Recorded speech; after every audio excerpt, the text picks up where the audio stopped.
Fala pessoal, beleza? Lucas Gomes na área, lançando mais um corte para vocês. Então já peço desde já aí que deixa seu like, se inscreve no canal, dá essa força pra gente aí do Rock BH, beleza? Valeu!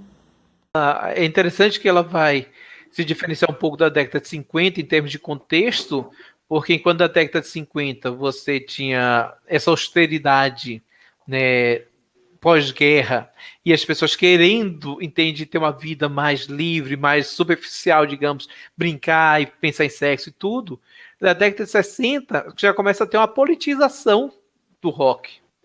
O rock já começa a estar dentro da universidade, então, como você citou, a própria Nina Simone, né, e todo um grupo universitário que se formava em volta dela, todas as revoltas, o pensamento dos universitários começa a politizar, o beatnik, né, como já citou aqui antes, né, os hips, a trazer isso para dentro da música, para dentro das letras e influenciar, inclusive, a música mesmo, a sonoridade, a trazer novos sons. Aí você começa a perceber, por exemplo, as influências. Os Beatles começam a trazer sons da Índia, né? Começaram a ficar influenciados tanto pela ideia, né, religiosa ou filosófica indiana, como trazer partes da música.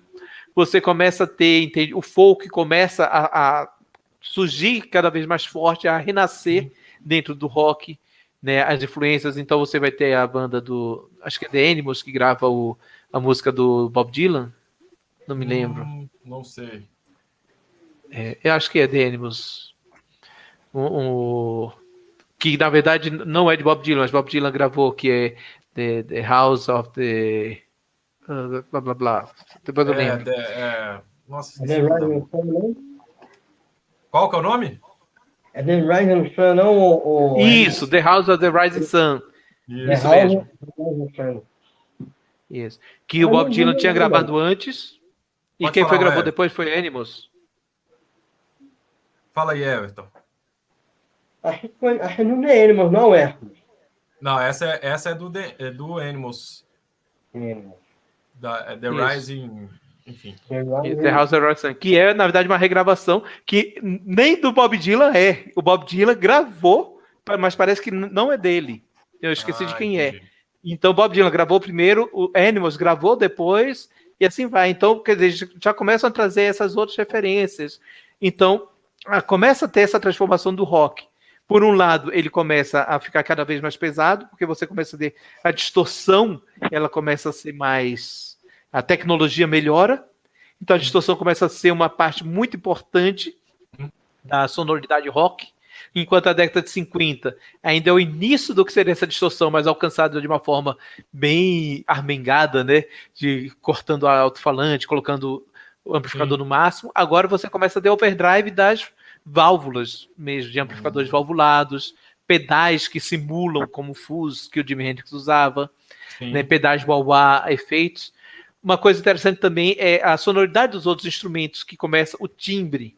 Eu acho que mais ou menos na década de 60, o timbre dos instrumentos começa a dar uma cara melhor ao que vai ser a ideia de rock. Ou seja, a bateria começa a soar mais pesada. Você começa a ter mais bumbo na bateria, que ele ficava escondido antes. A voz começa a estar ali no meio, o baixo começa a surgir. Você começa a ter o baixo tocando junto com a guitarra, riffs. Talvez ali comece a surgir os riffs de guitarra, como a gente começa a ouvir hoje. Porque antes, na década de 50, você tinha riffs de guitarra, eram basicamente os clichês de rock and roll do blues. Mas depois você começa a ter alguns riffs muito específicos, né? O Beatles constrói alguns riffs muito legais. Aquela música que é deles, que é... O pessoal até brinca que é o primeiro heavy metal.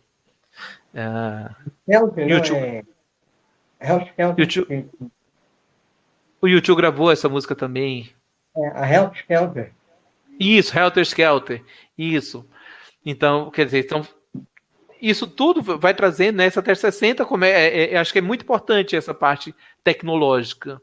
A amplificação, os shows, por exemplo, a gente vê os filmes sobre os Beatles, documentários, o show que eles fazem nos Estados Unidos com os alto-falantes pequenininhos, né, que ninguém no estádio ouve a música. Tá todo mundo gritando, eles querem tocar música, mas a amplificação é tão ruim que ninguém ouve, eles mal se ouvem dentro do palco.